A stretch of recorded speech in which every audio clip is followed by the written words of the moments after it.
Welcome back to GSR High School Hype. I'm Joanne Watson, the counselor. Today I'm here with the Community Spotlight, and I am taking the place of the babysitter. Today we have Richard Bruce here, and he is going to tell us about the WIN program. And I'm going to let him tell me, what does WIN stand for, Richard? WIN stands for Women in National Sports. It represents the win over the gender gap in professional sports. It's a nonprofit organization that supports female endeavors, people that aspire to become professional athletes in the athletic realm. Typically, we market the men. And there's not too much concentration on women. This organization started in '96. It's a 501c3 nonprofit organization, and we support the concept of women's sports. Okay, so you're backing women up. Now, Richard, you're not a woman. Right. So how did you get involved with women's sports? What happened that you... Ironically, sometimes things happen in life that make you kind of take a step back and realize how much we take for granted. And I was in the military and got hurt, and I'm now a disabled vet, but at that time I fractured my spine, had to learn how to walk again. And during that time I kind of thought about all the things that we take for granted, all the things that, now that I'm in a cast and couldn't hardly walk, you're kind of thinking about the things that you wish you could have did when you had the opportunity. And basketball was one of those things, sports in general, the different sports that I played and didn't play. But when you start looking at the big picture and all the big time athletes like the Kobe Bryants and the Sean, the guys that came right out of high school and passed everybody up, you say, wow, these guys are really talented. They passed everybody. Look at the opportunity that they got to share their talent with the rest of the world.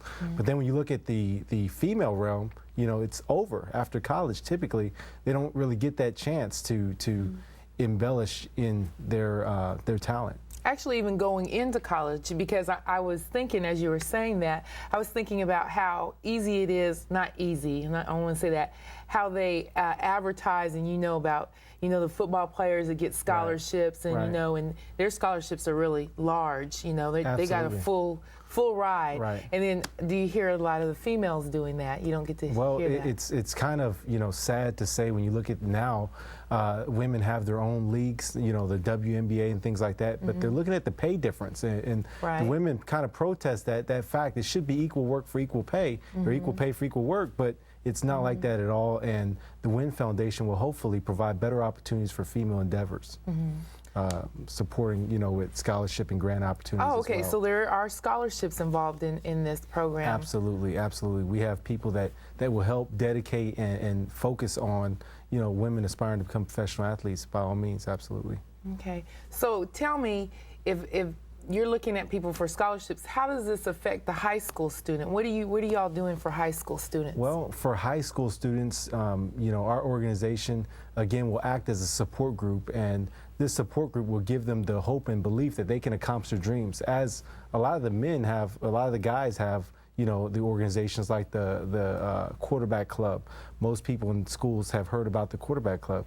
It's just a support group, so it's a strong foundation that will support these kids, these young ladies that aspire to become professional athletes. And we can kind of lost my train of thought in reference to your question as far as what can we do to provide scholarships. Right. Or how can they benefit? How can the high school kids get involved, right? The high school kids. Girls at that. Well, they can get involved by participating in the organization, become a member. By becoming a member in the organization, our company could, we get scholarship opportunities right now from different organizations where we request for grant money and things of that nature, and we could provide that to people that participate in our scholarship funds. Okay.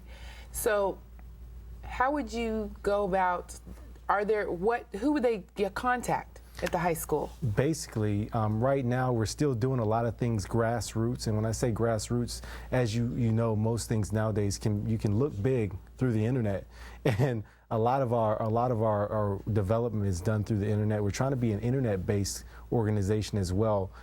By becoming an internet-based organization, it gives girls and parents and coaches and athletes the inspiration they need immediately. I mean, when they're kind of down, they don't feel like they're getting the support they need, they can with the click of a button, they can get that opportunity and get that support they need from people all across the globe. So tell me, what is the website that they could go to? Do you know what the website would be womeninnationalsports.com. womeninnationalsports.com. Yes, ma'am. Okay, so if they type that in, then they be able to. Do they get to talk to you? No, in this area? No. Or? Well, in this area, yes. If they call, they can call me directly or email us. They can email us at womenwin. Womenwin. Womenwin .rr. Was it womenwin.hotrr.com? Okay. Okay, so that's how they would be able to get involved. And we were talking earlier, you're saying that you would like to have representatives at each high school and possibly get involved that way. So if there's a parent out there or a coach that would like to do this, this is what you would like. You would like for them to get in contact with you so that they could start one at their high school. Well, in reference to that, we're looking for people that are serious about community involvement, people that want to participate in community involvement, people that are serious about female endeavors, that enjoy doing fundraising, enjoy being networking, enjoy helping kids and helping become an inspiration to people. And they could set up a chapter by simply calling us, especially if you're a parent or a coach at a local school. Setting a chapter up is very fundamental, because we need those chapters set up in all the different schools to have a presence. Thank you. Okay. That is awesome, and I hope that we get to speak to you more about it. And if they want to find out more about it, to go on the website. It'll be showing on the TV here, and get to talk to you again. Great. Thank you.